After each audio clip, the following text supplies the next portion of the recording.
Bismillah ar-Rahman ar-Rahim. Assalamu alaikum wa rahmatullahi wa barakatuh. How are you, my students? I hope that you're happy and healthy and ready for today's lesson, which is the project of Unit 3, which means we'll be doing a lot of work together, you and your colleague, or as in groups. But before we do that, let's open our workbook, page 107. Page 107 or 107, exercise J. Study the pictures and write notes about what you already know about each animal. Before I continue reading the question, do you know what animals are these in the pictures? So, what is this animal here? Yes, very good. This is an elephant. And this one, this is not a monkey. This is, yes, a chimp or a chimpanzee. And this one is a bear. Yes. So is any of them a pet that you can raise at home? That you can raise it at home? Yes. No. Of course. No. Of course. So let's read the question again. Study the pictures and write notes about what you already know about each animal. So what you already know about elephant or chimpanzees or bears, you will write about. Use your notes to write sentences about the animals. So after you're done with the notes, use these notes to write sentences about these animals. Start your sentences with it is said, it is believed, it is thought, or other passive reporting verbs. So any other passive verbs or passive reporting verbs. Remember about elephants, chimpanzees, or bears. So this is the chart here. What I already know about elephants, chimpanzees, or bears. So let's begin with elephants. What do you know about elephants? Something that you already know. Yes, write what you already know about elephants. Anything that you already know. Of course, different students will write different things. For example, what I know about elephants, that they are loyal, they are family oriented, they move in packs. What does it mean that they move in packs? Yes, very good. They move in groups. You don't see one elephant alone in the wild. They move in groups, like families. They move together. Support each other. That's why we continued support each other. They are like a family. Each elephant will support each other. Just like in the picture, you can see the big elephant and the baby elephant. He is supporting him. So loyal, family-oriented. They move in packs. They support each other. What else you know about elephants? Are they small or big? Yes, they are very big, actually. Moving on to chimpanzees. So what do you know about chimpanzees? What do you know about them? So let's see what I have written here. They are naughty. They are possessive. They are possessive. They want to possess things. They want to possess things. Every time you go to the zoo and you see the chimpanzees, you'll see them stretching their hands. They want things. They want things that they want you to give them things. They are very possessive, highly emotional and agile. So they are naughty, possessive, highly emotional and agile. So agile, it means that they move all the time. Chimpanzees move all the time. They are very agile. What about bears? What about bears? What do you know about bears? I think this is an easy one also. What do you know about bears? Okay, very good. But let's see what I've written here. They are dangerous when hungry. They are dangerous when hungry. They are vicious when there are cubs. So they are dangerous when they are hungry, vicious when there are cubs. So when they are hungry, vicious when there are cubs. So what are cubs here? What do you mean by cubs? What do you mean by cubs? Yes, cubs are small bears. You can mistake it for the word cups, but that one is with P. This one is with a B. So cubs, if you see a bear and his cub, move away because he can be very dangerous. So dangerous when hungry, vicious, vicious when there are cubs. So now that you have written your notes about each animal, start writing 2 sentences using any of the passive forms about each animal. So let's begin with what I've written about elephants here. It is said that elephants are very loyal to their friends and family. It is said that elephants are very loyal to their friends and family. Also, it is believed that they can lift heavy weights with their trunks. They can move heavy weights with their trunks. Do you know what's a trunk for the elephant? Yes, it's their long nose. Their long nose, we call it a trunk. Don't call it a nose, it's a trunk. So again, it is said that elephants are very loyal to their friends and family. Also, it is believed that they can lift heavy weights with their trunks. So what about chimpanzees? Very good, but I've written here, it is thought that chimps are very sociable animals who get hurt very easily. So chimps here is the same as chimpanzees. This is a short for chimpanzees, of course. It is thought that chimps are very sociable animals who get hurt very easily. They are very sociable. Also, I've written here, like most monkeys, they're from the monkey family, of course. Like most monkeys, chimps are believed to like to eat fruit and nuts. So, like most monkeys, chimps are believed to like to eat fruit and nuts. What about bears? What did you write about bears? Let's see the 2 sentences that you've written about bears. Okay, very good. But I said here, destruction of their habitat has obliged bears to look for food around inhabited residential areas. Also, bears can be very protective of other smaller animals when they are weak. Going to exercise K here, writing. From the name itself, you'll be writing here. Page 108. Choose a mythical animal to write about.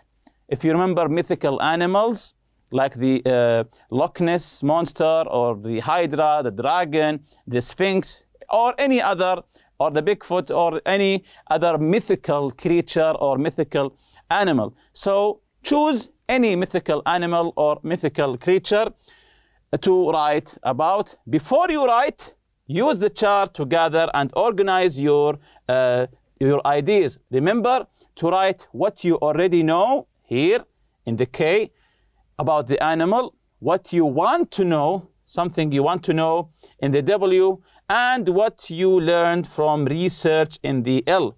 So in the K column, what you already know about this mythical animal, this mythical creature, and in the W column, from the letter W, want to know, what you want to know about this creature. Then the L column, it means what you have learned after you've done your research. What did you learn about this creature? For example, here, I've chosen, of course, dragons. I've chosen the mythical creature, the dragon.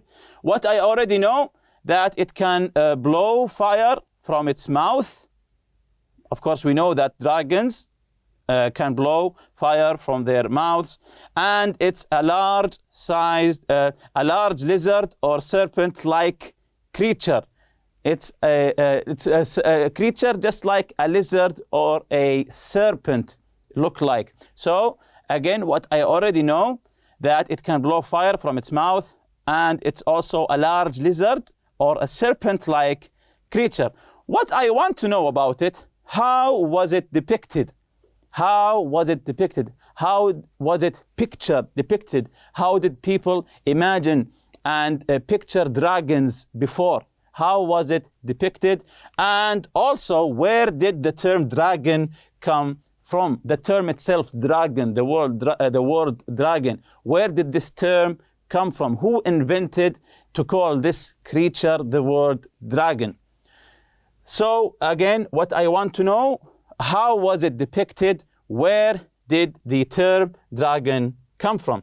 So I've done my research when I have researched about dragons, and what I learned about them.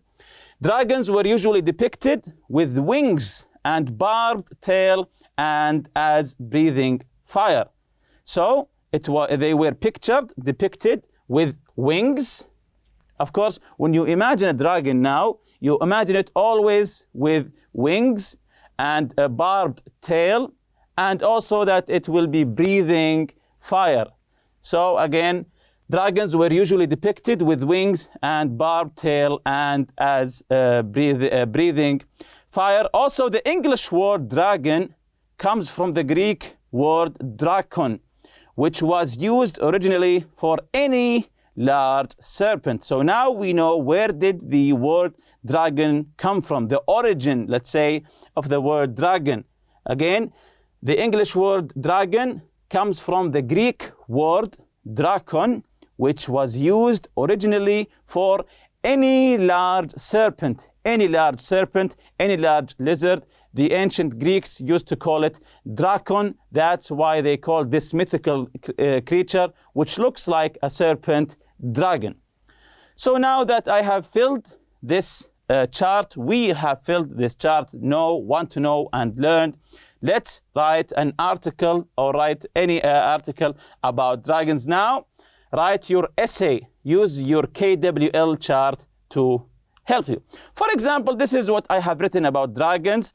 Dragon in the mythologies, legends, and folk tales of various cultures, a large lizard or serpent-like creature conceived in some traditions as evil and in other beneficent. So it is always depicted as an evil creature,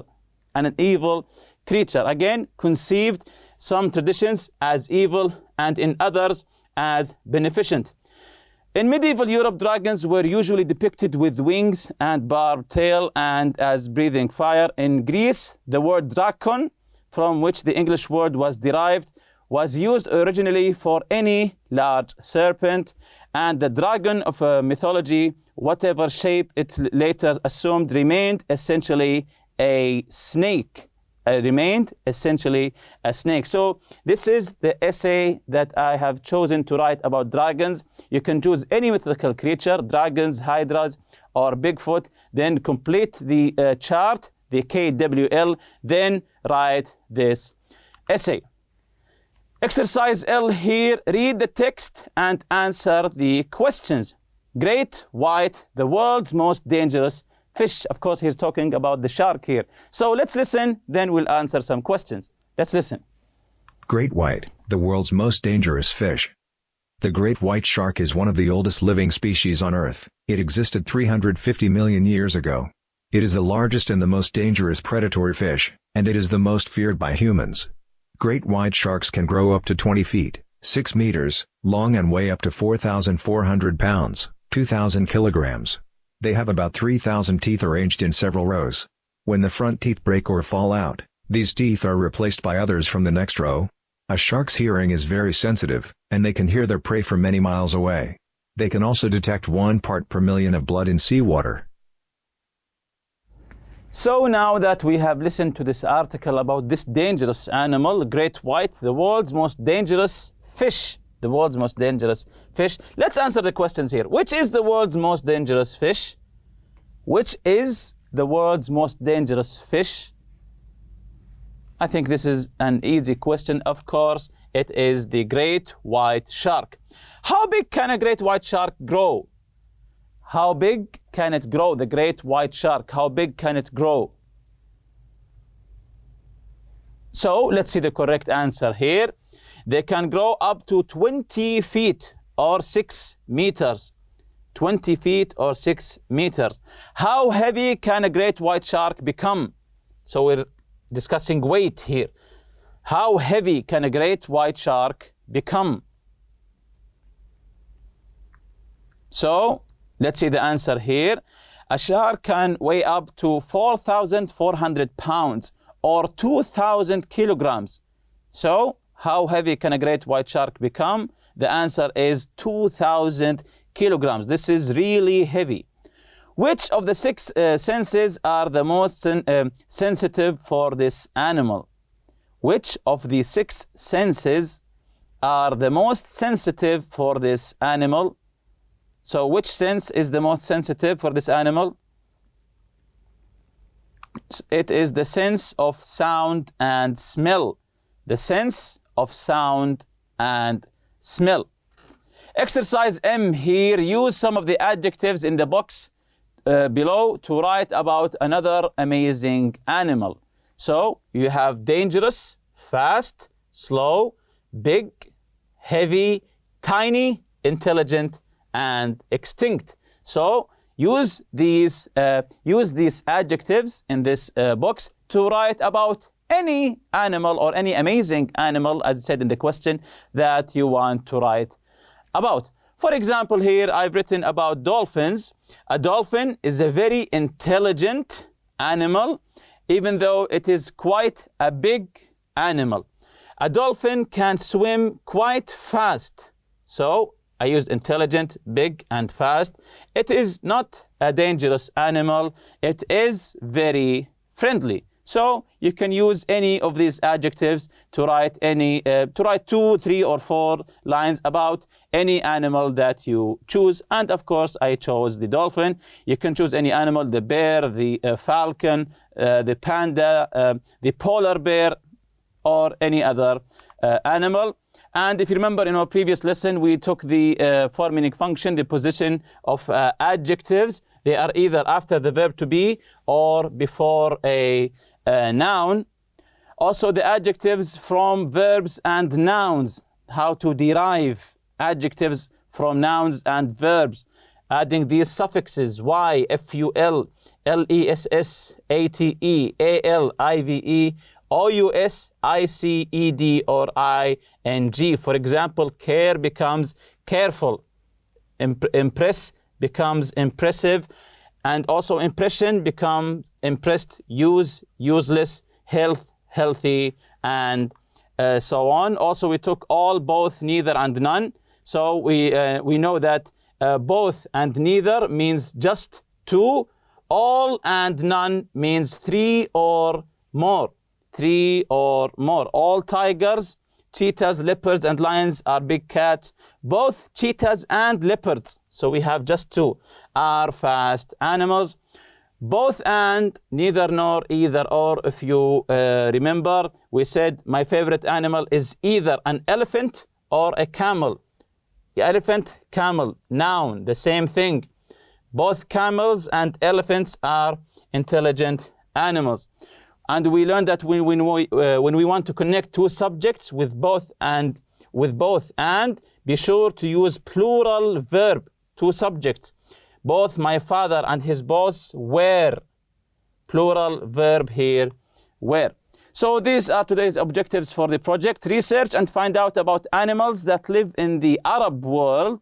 So we'll be researching about animals that live in Arab world. This is really interesting. Make a poster about animals in Saudi Arabia. Make notes in the chart about the animals. You have been asked to select some animals for a zoo in Saudi Arabia. So if a zoo asked you to collect some animals, which would you choose? You've been asked to select some animals for a zoo in Saudi Arabia. Work in pairs or in groups. Research and find out about animals that live in the Arab world and some countries in Asia. Make notes in the chart about the animals and select pictures. Find out about their natural habitat, meaning where they normally live. Habitat means where you live. Their eating habits or their diet. Their enemies and friends, their origin. Prepare a poster presentation for your class. Display the poster on the wall for your classmates to read after you have presented them. So, of course, this is here a falcon, and this one here is the Arabian oryx, or you can say oryx. And this one, of course, these are, what are these? The most famous animal in Saudi Arabia. Yes, these are camels. Very good. So this is the chart here. Choose 3 animals, 1, 2, 3. Scientific or the common name, so write their names here. Country of origin, their origin. When you choose an animal, give me their origin. Eating habits, how do they eat here? Who are their enemies and their friends here? Space requirements. Space requirements. Do they require a lot of space or just a little space? Other characteristics, you write them here. Reason for selection. This is really interesting. Why did you choose this animal? Do you own it? Do you like it? Do you want to own it? And so on. So fill this chart with 3 animals and complete it. Have a meeting in class and make a final decision about the animals that you would like to include in the zoo. Use your information to support your choice. And with that, we reach the end of this lesson. See you next lesson, inshallah. سبحانك اللهم وبحمدك أشهد أن لا إله إلا أنت أستغفرك وأتوب إليك. السلام عليكم.